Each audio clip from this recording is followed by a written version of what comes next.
Alright, final.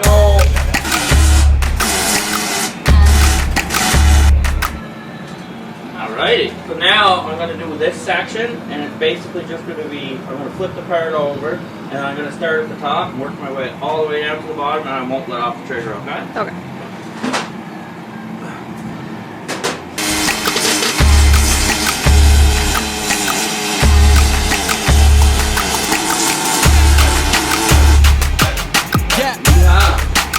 And then it's basically just rinse and repeat from there. That's all the corner seams done. Now I just got these top flanges left. Kind of have to change my my gun angle a little bit. Instead of like kind of like a 45, I got to do like a 90 degree. I don't know. Okay.